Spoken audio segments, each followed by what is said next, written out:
What's up, guys? Thought I would make a video tonight.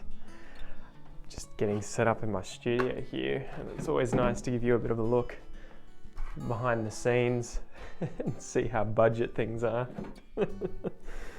Anyway, I'm gonna put this together, and I love this. I've got this set up where obviously I've got this paper here for me to stand in front of and talk, but I have these lights too. I've got this light over the side to hit me on one side, another side, and then in front, so there's no sort of shadow, right? Ring light here, then the other one here, and all I have to do to get it all going is click this switch here. Ready? Bada bing! Well, I just shut this door so that I don't disturb Kel while she's sleeping. Anyway, what a preamble, huh? What a preamble, maybe. So even I'm still learning this stuff. Bring this a little bit closer. Get the corners out of the way. What do you guys think of giraffes? Do you like giraffes? I like giraffes. I saw this. We're out shopping and I was like, I need to get this. Look at this. See, this giraffe here has a massive human head. Anyway, today I wanted to do a video to chat to you about how to sound like a native speaker when you're speaking English. Now, I get this question quite a lot in my classes from students that I have, and there are a few different things going on, right? Like, you can sound like a native speaker when you're talking about the pronunciation of the sounds that you're making, right? The vowels and the consonants that you're making. Then there is things that are going on like connected speech.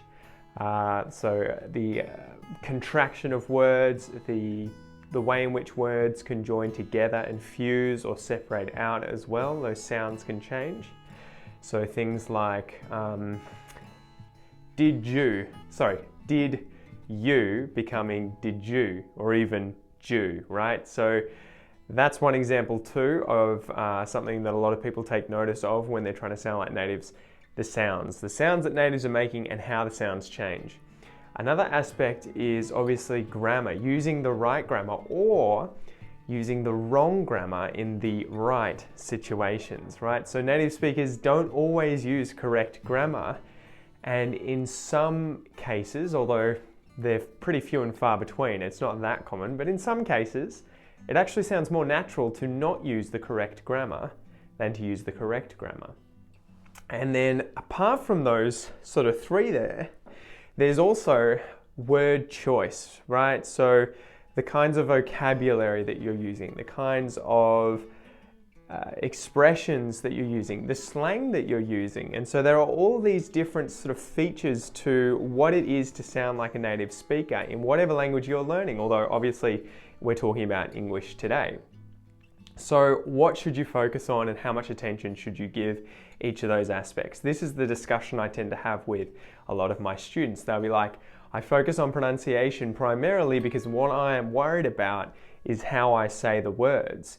But then they don't learn connected speech. They don't learn, I guess, the way in which grammar is used colloquially. When you're having these sorts of casual conversations and how to speak that way, how to speak naturally that way. They don't learn things like slang or expressions or the common patterns of words that native speakers use. So quite often, the majority of students that I have, when they talk about what they want to focus on when they want to improve the way in which they speak so that they sound more like a native speaker, they focus on just the pronunciation of the sounds. And I don't think that's the best idea.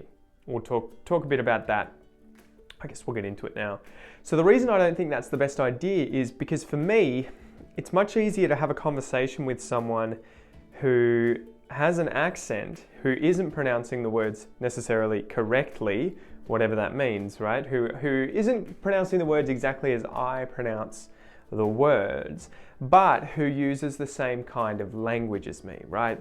So for example, if I were to have two Americans come to Australia and want to spend time with me, I would listen to both of them and hear they're pronouncing words differently. Obviously, I would know they're native speakers, but I would see them and be like, okay, I can see you're different because of your accent.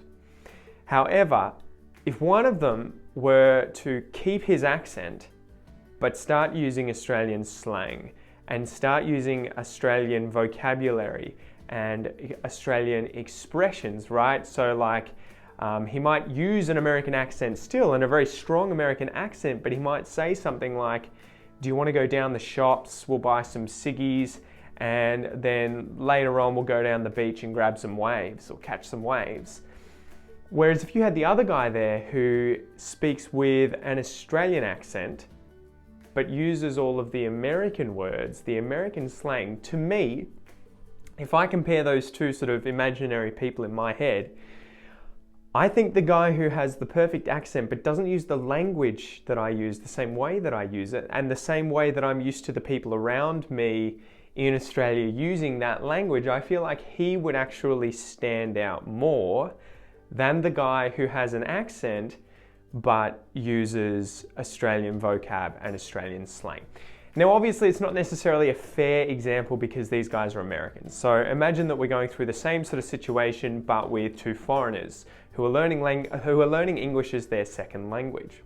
So if you imagine again, one of them is focusing primarily on accent reduction and the other one is focusing on not on the accent and reducing the accent, but on learning the vocabulary, gaining the kind of vocab that we use, practicing the expressions that we use and how natives kind of speak, but with regards to the words and expressions they're using.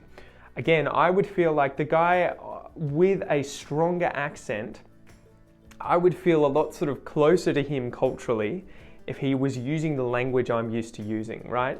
Whereas if I met someone who had diminished their accent to, you know, almost completely gone, or maybe even completely gone, they sound Australian, but they don't use any Australian slang words, expression words, or they don't speak like me when they're constructing their sentences, that's going to stand out more to me than I think the person with an accent. So I guess those are the things I would say. Obviously practice everything ultimately.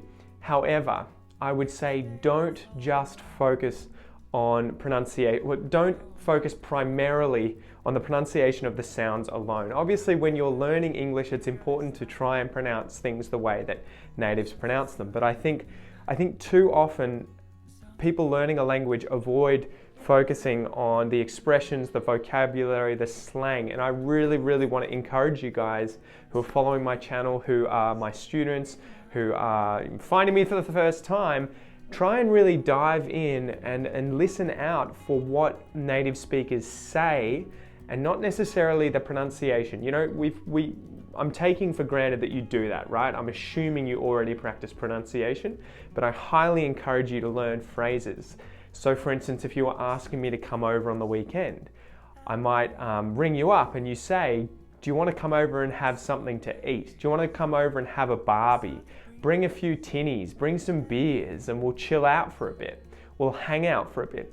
Using that kind of colloquial, informal slang, it's awesome. It's awesome. I really, really encourage it. You have to learn it like anything else, obviously, when and when not to use it, but I really, really encourage it. So yeah, if you're going to evaluate yourself, think about what you're currently working on, and on that journey towards sounding as much like a native speaker as possible, how much effort are you putting into using vocabulary, expressions, connected speech, and pronunciation? And if it's skewed where the focus from you has primarily been on pronunciation, see if you can start focusing on those other areas a little bit and see what happens in the future, because I think that's going to make a big difference. Anyway, that's it for today, guys. My name is Pete. I didn't introduce myself at the start there.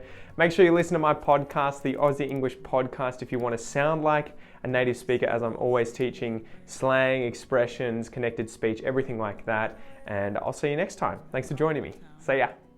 Now it's as simple as this. Look, boom, turn it off, walk into the other office, in the dark. Sit down, here we go. Sit down at my table here and then get editing and upload it. Thanks again for joining me, guys, and I'll see you next time. Peace.